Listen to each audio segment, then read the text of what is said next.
Hello everyone, welcome to the Amatya classes. Last class में हम हमारे जो रिपोर्ट्स वगैरह हैं वो हमने कवर कर ली थी। आज की क्लास में हम स्टार्ट करेंगे हमारा साइंस एंड टेक का जो पोर्शन है वो। देखो, साइंस एंड टेक के पोर्शन की अगर हम बात करें तो साइंस एंड टेक के पोर्शन से बहुत ही स्ट्रेट फॉरवर्ड क्वेश्चन आते हैं। ओके, सीधा वो टेक्नोलॉजी पूछ लेते हैं। थोड़ा सा जो साइंस बैकग्राउंड से नहीं है उनके लिए थोड़ा सा टफ होता है चीजों को समझना, क्योंकि देखो जो साइंस बैकग्राउंड से है वो तो इजीली समझ जाते हैं कि वेव्स क्या हैं, ठीक है, किस तरह से मूवमेंट वगैरह होता है, इनकी जो हर्ज क्या होती है, फ्रीक्वेंसी क्या होती है, इन सब चीजों को समझ जाते हैं। बट जो नॉन साइंस बैकग्राउंड से उनके लिए थोड़ा सा टफ होता है। हम कोशिश करेंगे चीजों को बहुत ही सिंपल रखने की, ठीक है। अगर कोई ऐसा कंसेप्ट आता है जो न्यू है, क्योंकि एनसीईआरटी तो क्या है ना कि बेसिक चीजों को कवर कर ही लेती है, बट उसके बाद में भी कोई कंसेप्ट अगर न्यू है तो हम उसको डिटेल में डिस्कस करेंगे कि वो कंसेप्ट क्या है। कोशिश करेंगे कि इजी वर्ड्स में सिंपली सभी जो स्ट्रीम्स के बच्चे हैं उनको हम समझा सकें, ठीक है। फिर भी अगर कोई डाउट रहता है तो आप हमें बताइए, उसके लिए हम अलग से आपको एक्सप्लेन करेंगे कोई भी चीज अगर रह जाती है तो। जितना मैं मानता हूं मैंने सारी चीजें इसमें कवर कर ली है। फिर भी कुछ कंसेप्ट देखो ऐसा हो सकता है कि हमें लगे कि ये बेसिक चीजें हैं, ये तो सबको पता होगी, लेकिन किसी को हो सकता है कि वो भी ना आइडिया हो।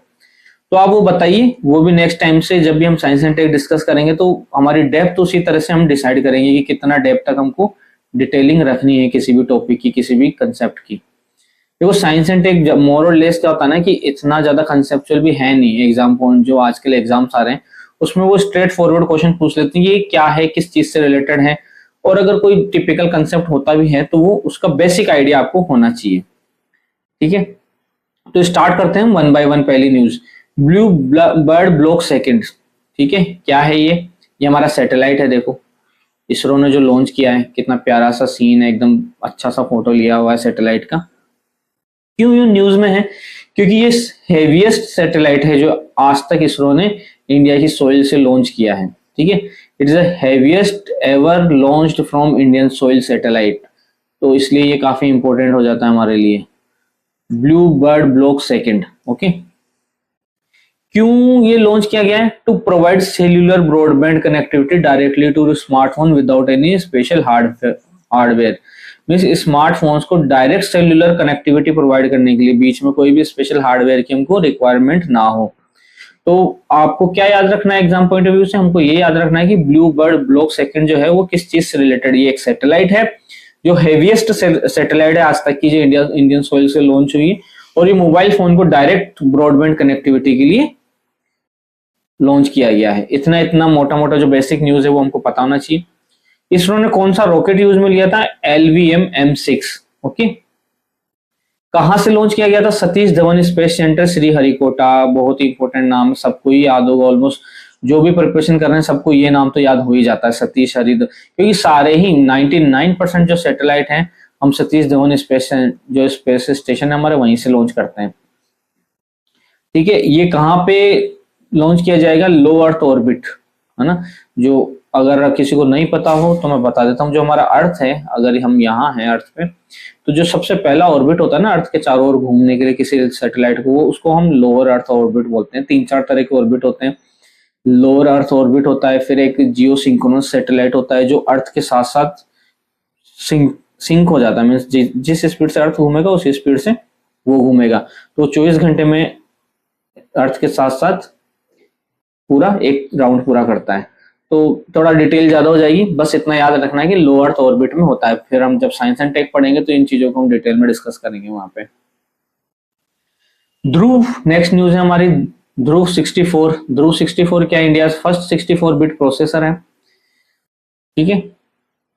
ये जो हमारे जितने भी मोबाइल फोन वगैरह आता है उसके अंदर एक प्रोसेसर आता है, सबको पता होगा, सब मोबाइल फोन यूज करते हैं। जेनजी वगैरह को तो बताने की जरूरत ही नहीं है कि प्रोसेसर वगैरह क्या होते हैं। तो जो हमारे मोबाइल फोन वगैरह आते हैं सब में ये डिजिटल चीजों में प्रोसेसर होता ही होता है। तो ये नया प्रोसेसर डेवलप किया गया है, पहला 64 बिट का प्रोसेसर इंडिया में जो डेवलप किया गया है, इसलिए ये इंपॉर्टेंट है हमारे लिए। India first 1.0 gigahertz 64 bit dual core micro processor है ये। देखो गीगाहर्ट्ज तो क्या यूनिट है हमारी फ्रीक्वेंसी को मेजर करने के लिए। 64 बिट क्या है, ये थोड़ा सा टेक्निकल हो जाएगा टर्म। तो दो तरह की बिट चलती है हमारी, 32 बिट और 64 बिट, दो तरह के हमारे प्रोसेसर होते हैं। फिर developed by centre for development of advance computing, जो हमारा सीडेक है उसके द्वारा डेवलप किया गया है। Design under the digital India RISC V DRV program, ये जो प्रोग्राम है जिसके अंतर्गत इसको डेवलप किया गया है। ये हम अभी देख लेते हैं रिस्क वी और डीआईआरवी क्या है। Suitable for area such as 5G infrastructure, automotive system, consumer electronics and internet of things. Internet of things क्या है हमारी, इंटरनेट ऑफ थिंग्स इस टर्म से क्या मतलब होता है, इस टर्म का मतलब है जैसे हम एग्जांपल लेते हैं घर का, जिससे आप बेटर समझ सकें कि इंटरनेट ऑफ थिंग्स क्या है। तो वहां के जो घर के जो गेट हैं वो ऑटोमेटिक है, आप मान लीजिए, ठीक है। जैसे आप उसके जो गेट के पास में जाते हो, सेंसर है, वो गेट ऑटोमेटिक ओपन हो जाते हैं। फिर आप घर के अंदर जाते हो, आप कमांड देते हो, वॉइस कमांड देते हो कि एसी स्टार्ट हो जाओ, तो एसी स्टार्ट हो जाता है, ठीक है। उसके बाद आप किचन में जाते हो, किचन में जाने के बाद में आप फ्रिज को कमांड देते हो कि आप बाहर जा रहे हो तो हो सकता है फ्रिज आप टेम्परेचर थोड़ा सा चेंज करके जाओ, घर के आते कमांड देते हो फ्रिज को तो उस तरह से वो उसकी टेम्परेचर चेंज हो जाए, ठीक है। तो ये जो सारी चीजें हैं, जिस तरह से हम ऑटोमेशन की तरफ जा रहे हैं, चीजों को क्या है कि एआई की हेल्प से और सेंसर्स वगैरह की हेल्प से हम अगर चीजों को सिंपल कर रहे हैं तो उसको हम टर्म को बोलते हैं IoT, internet of things. Okay, समझ गए मोटा मोटा कंसेप्ट। मींस मोर और लेस सब कुछ वॉइस कमांड वगैरह पे करने लगती हैं चीजें घर के अंदर, तो वो सब इंटरनेट ऑफ थिंग्स हैं। तो माइक्रो प्रोसेसर का क्या यूज है, मोर और लेस हमारी जो 5G इंफ्रास्ट्रक्चर है उसके अंदर हो जाएगा, ऑटोमोबाइल सिस्टम में हो जाएगा, ऑटोमोटिव सिस्टम, सॉरी ऑटोमोबाइल नहीं, ऑटोमोटिव सिस्टम, जो हमारे जो ये ड्रोन्स वगैरह बनते हैं, और काफी सारे हमारे आजकल तो रोबोट्स वगैरह बनने लगे हैं जो ऑपरेशन वगैरह कर रहे हैं, सीजरियन वगैरह, तो उन सब में यूज हो जाएगा। कंज्यूमर इलेक्ट्रॉनिक्स हो गए हमारी, कंज्यूमर इलेक्ट्रॉनिक्स, जो भी इलेक्ट्रॉनिक्स कंज्यूमर हम कंज्यूम कर रहे हैं वो कंज्यूमर इलेक्ट्रॉनिक्स है। तो ये मोटा मोटा इसका यूज है ध्रुव 64 का। उसके बाद में हम देखते हैं कि ये जो प्रोग्राम की हमने बात करी है रिस्क 5 और DIR5, ये प्रोग्राम क्या है। देखो रिस्क 5 क्या है, reduce instruction set computer 5 means जो हमारे इंस्ट्रक्शंस हैं कंप्यूटर सेट के लिए उसको हम अगर कम से कम लिखा जाए तो reduce instruction set computer 5 is open standard CPU instruction set architecture. Computer set architecture है, कुछ इंस्ट्रक्शंस प्रोग्राम वगैरह लिखा हुआ है, वही हमारा reduce instruction set computer architecture है, ठीक है। और DIR5 क्या है, digital India risk 5 means risk 5 के अंदर जो डिजिटल इंडिया से रिलेटेड प्रोग्राम हो गया तो वो हो गया DIR5। Okay, digital India risk 5 ये है यहाँ का, ओके, एक्रोनिम। तो Indian government initiative to promote indigenous design and development of microprocessor based on open source RISC 5 architecture. तो रिस्क 5 आर्किटेक्चर वो इंटरनेशनल लेवल पे आर्किटेक्चर है, और डिजिटल इंडिया प्रोग्राम के अंतर्गत इंडिया ने जो स्टार्ट किया इनिशिएटिव वो हो गया हमारा DIR5। तो ज्यादा डिटेल में इसमें घुसना नहीं है, सिर्फ इतना याद रखना है कि रिस्क 5 तो है हमारा माइक्रो प्रोसेसर से रिलेटेड ओपन आर्किटेक्चर, और DIR5 के हमारा डिजिटल इंडिया के अंतर्गत हमारा मतलब जो रिस्क 5 है उसको यूज करते हुए हमारा डिजिटल आर्किटेक्चर से रिलेटेड जो प्रोग्राम है, और हमने डेवलप किया है उसके अंतर्गत क्या डेवलप किया है हमने, ध्रुव 64 जो है वो डेवलप किया है। क्या है, 32 बिट माइक्रो प्रोसेसर है। आकाश एनजे मिसाइल, ये हमारी आकाश मिसाइल है, देखो हमेशा न्यूज में रहती है, हम परेड वगैरह में भी जो हमारी होती है 15 अगस्त 26 जनवरी को, उसमें इसको बड़े मतलब सीना चौड़ा करके दिखाते हैं, आकाश मिसाइल है। Developed by DRDO, Akash NG missile है ना, ये एनजी उसका अपग्रेडेड वर्जन है। किसने डेवलप किया, DRDO ने डेवलप किया है। आकाश की देखो रेंज कितनी थी, 25 से 30 किलोमीटर, अब इसकी रेंज कितनी हो गई, 70 से 80 किलोमीटर। ये रेंज पे क्वेश्चन आ जाता है, ओके, थोड़ा सा टफ होगा लेकिन रेंज पे क्वेश्चन आ जाता है, ठीक है। स्पीड कितनी है इसकी, 2.5 मैश, और ये मैश क्या है, यूनिट स्पीड ऑफ साउंड। जो हमारी बैलिस्टिक मिसाइल होती है या फिर इंटरकॉन्टिनेंटल जितनी भी मिसाइल होती है उसकी जो साउंड जो स्पीड है वो मैश में नापी जाती है, ठीक है, ये उसकी यूनिट होती है स्पीड ऑफ साउंड। और इसका वेट कितना है, 690 kg है, ठीक है। Moving to next, K4 ballistic missile, ये हमारी है K4 बैलिस्टिक मिसाइल, ठीक है। 12 मीटर लंबी है ये और 1.3 मीटर वाइड है, 3500 किलोमीटर तक ये मार सकती है। Submarine launch ballistic missile, SLBM बोलते हैं इसको। सबमरीन, एस का मतलब सबमरीन, एल का मतलब लॉन्च, बी का मतलब बैलिस्टिक मिसाइल। अच्छा, बैलिस्टिक मिसाइल से क्या समझते हैं वो थोड़ा सा मैं आपको बता देता हूँ। देखो, जो लॉन्ग रेंज की मिसाइल्स होती है ना, सपोज करो ये इंडिया है, और भाई इंडिया कौन से कंट्री को हम चूज करें जिसमें मार सकते हैं। देखो, पाकिस्तान तो बहुत पास में, उसके लिए बैलिस्टिक मिसाइल की जरूरत नहीं है, तो पाकिस्तान हम नहीं लेंगे। सपोज करो XYZ, कोई भी कंट्री, ठीक है, जो 2-3 हजार किलोमीटर, 2 से 3 हजार किलोमीटर दूर हो। तो आप अगर जो बैलिस्टिक मिसाइल होती है ना, वो सिंपली जाकर ऐसे नहीं मारती है, ठीक है। बैलिस्टिक मिसाइल का मतलब क्या होता है कि वो पहले उसका जो रूट होता है वो पैराबोलिक रूट होता है। किस तरह से, कि अगर उसको इंडिया से अगर छोड़ा गया तो वो ऐसे ना जाके, वो उसका रूट होता है इस तरह से, वो ऐसे जाएगी, एक टॉप हाइट लेगी खुद की, जो मिड पॉइंट होता है इसका, वहां पर इसका टॉप हाइट हो जाता है, हाइट हो जाती है, पहुंच जाती है। उसके बाद में डिक्रीज करना स्टार्ट होती है, और जो भी इसका टारगेट होता है उसको जाके हिट करती है। तो एक तरह से पैराबोलिक रूट होता है, इसको बोलते हैं बैलिस्टिक मिसाइल। तो K4 बैलिस्टिक मिसाइल इंडिया ने सक्सेसफुली टेस्ट की है। Successfully tested the K4 ballistic missile from INS Arihant, जो हमारा INS अरिहंत है उससे इसको टेस्ट किया है, ठीक है। K4 का मतलब कलाम 4 है, कलाम जो हमारे अब्दुल कलाम साहब थे उनके नाम पे बनाई गई है। Is a nuclear powered medium range submarine launch ballistic missile, SLBM submarine launch ballistic missile है। तो इस न्यूज देखो इंपॉर्टेंट तो है ही, क्योंकि न्यूक्लियर मिसाइल टेस्ट किया हमने किससे करी, INS अरिहंत से करी है। K4 बैलिस्टिक मिसाइल की रेंज कितनी है, 3500 किलोमीटर, इसकी रेंज आपको याद रखनी है, no doubt. Okay, moving to next, K4 क्या रिप्रेजेंट करता है, कलाम 4, ओके। और ये सबमरीन लॉन्च्ड बैलिस्टिक मिसाइल है। इसकी क्या क्या कैपेसिटीज हैं, या फिर आप बोल सकते हो करेक्टरिस्टिक्स हैं।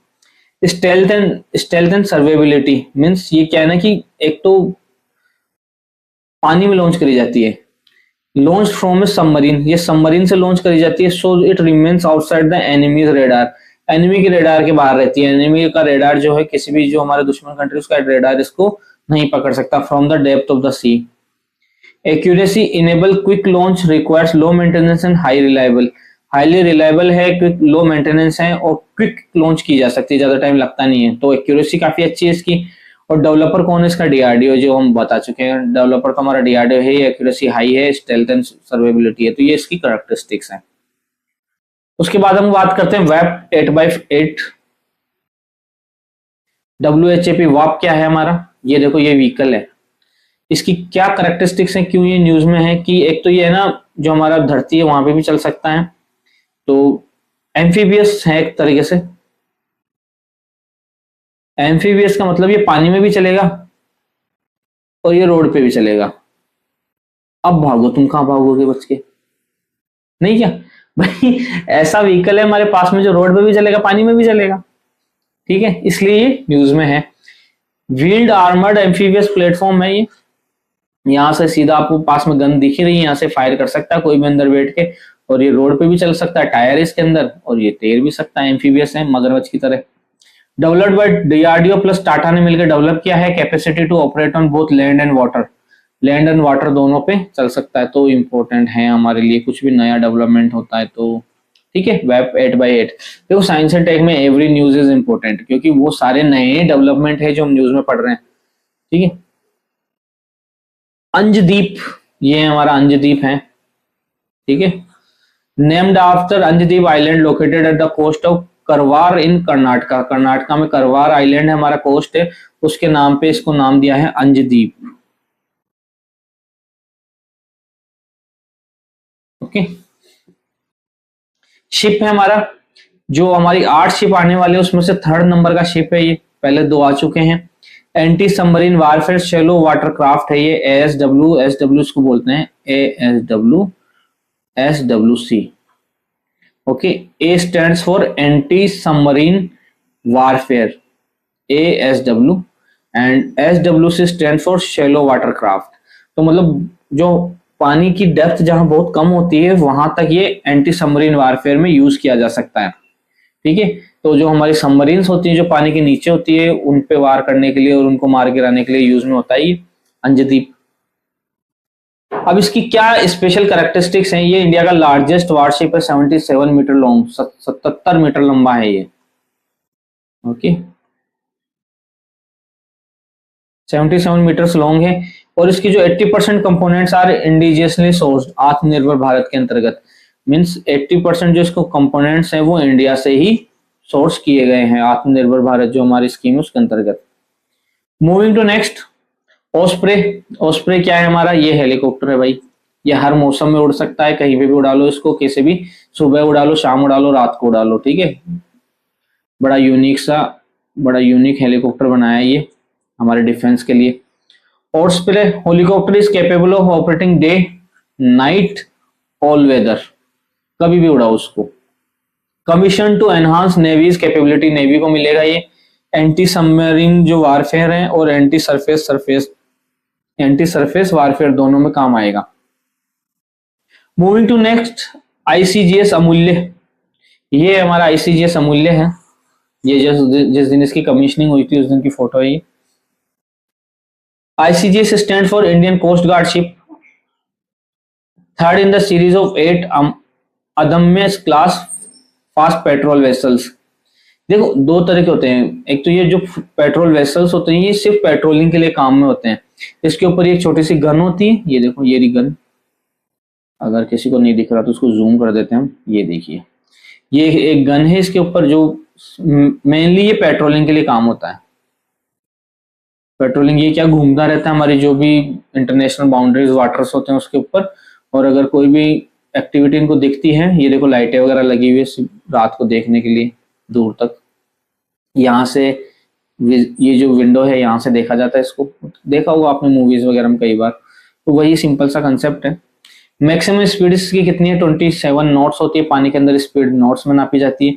और ऑपरेशनल रेंज कितनी? 1500 किलोमीटर नॉटिकल माइल्स, और जो डिस्टेंस है वो नॉटिकल माइल्स में नापी जाती है पानी के अंदर। तो स्पीड नॉट्स में होती है और हमारी जो डिस्टेंस है वो नॉटिकल माइल्स में होती है। तो ये एक बार अगर इसका टैंक फिल कर दो तो 1500 किलोमीटर तक ये आराम से घूम के आ सकता है, ठीक है। तो आईसीजीएस अमूल्य, दो इंपॉर्टेंट चीजें हैं, एक तो इसका नाम आईसीजीएस अमूल्य जो है अपने आप में नाम ही अमूल्य रख दिया।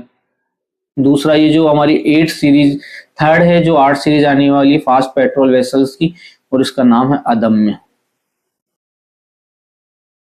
ठीक है। डीएससी A20, डीएससी A20 क्या है?